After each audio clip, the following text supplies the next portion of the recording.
Japan. It was produced here. It was a little hatchback coupe that we started exporting to the rest of the world. As Hyundai Motors have grown, their ambitions have too.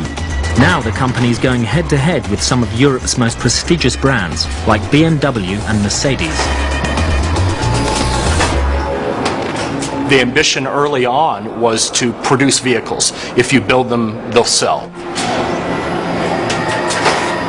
We found out pretty quickly that if you build too many, you can get out ahead of your quality process. And so in 2000, we really retrenched and said, we're not going to focus on volume anymore, we're going to focus on quality. And spent the past 10 years reassessing what success meant. We think now success doesn't necessarily mean being number one. The goal now is to try and be the world's best automaker, and honestly, if we do that, the rankings will come on their own. When Samsung had problems with quality control, they chose a different way of dealing with it. In 1995, when a fault was found with some of the cordless phones produced at our Gumi plant, the chairman ordered about 2,000 executives together for a ceremony. And at that ceremony, these cordless phones and other devices were destroyed in a ceremonial way. And this was really done in order to emphasize and signal a real shift in the way that we approached quality management. Hyundai believes their success is due in part to improved products, but also understanding local markets. One of the ways that Hyundai Motor has really assured its success globally is relying on the expertise in local markets and not necessarily putting a Korean imprint everywhere around the world.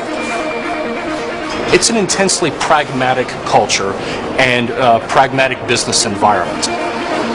When the global downturn hit in 2008, Hyundai America came up with a radical idea to get US citizens to buy Korean cars.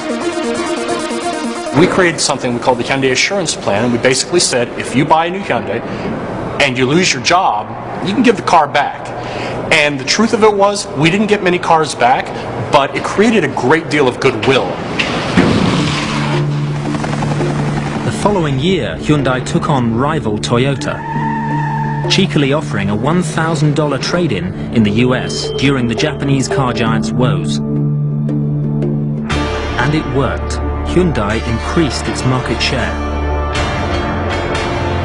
South Korea's hunger to succeed enabled it to pay back its IMF loan 3 years early. And by 2004, it had joined the trillion-dollar club of world economies. I think globalization is inevitable. We've known that the world economy grows faster by interdependence and trade. If that is the paradigm, then for those of us who see ourselves as more advanced economies, have one goal: to climb the value-added change. South Korea now has 10 companies in the global Fortune 500, has recently ratified a free trade agreement with the EU, and is close to doing a deal with the US.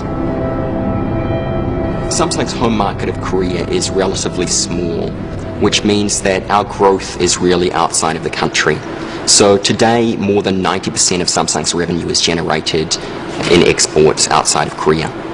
One of the impressive things about South Korean industry is its ability to forge new markets very quickly, particularly being bold and going into areas where other investors, and particularly their rivals, sometimes are a bit fearful to go. And if you take a company like Samsung Electronics, it's the second biggest individual exporter from China. So they've certainly moved into these regional markets. As soon as they can see an opportunity, they'll move into it. In 2009, Samsung's profits were double Japan's 9 major consumer and industrial electronics companies combined. In 2010, Samsung posted record sales, putting them ahead of Hewlett-Packard and Siemens. China is one of our most important markets today. It makes up around 16% of our global revenue. Obviously, with the growing Chinese middle class, there's a lot more demand these days for premium electronics products, like our flat-screen TVs and smartphones. In 1990, there was only one flight a week between South Korea and China. By now, there are hundreds of flights each week. Now the push is more gravitating towards Vietnam and Indonesia. These are, again, tough markets. And the Korean background, coming from a nation raised by war, has created very bold leaders who like the idea of slightly tough, hard to work in environments, and they're more willing to go there than, say, Japanese companies that can be more wary. If an American company opens a shoe factory in Indonesia, the Koreans will move there within months to build up a shoe factory to compete with it. In other areas, they are just being bold. At the moment, they're even looking at real frontier markets like Cambodia.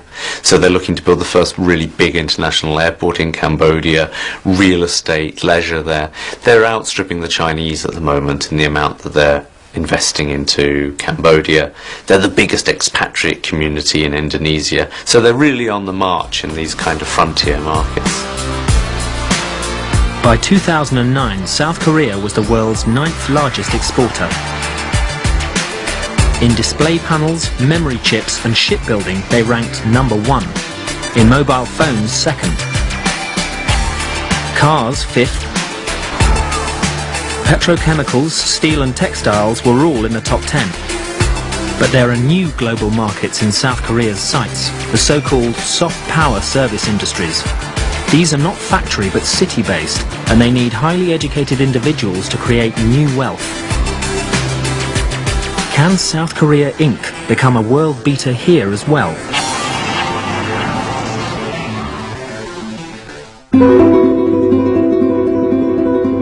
Just 60 kilometers from the border with North Korea, Seoul changed hands 4 times during the Korean War.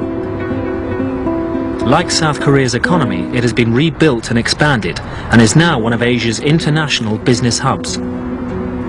Seoul's ambition is to compete with destination cities like New York or Paris. About half of South Korea's total population live in and around Seoul. That's 24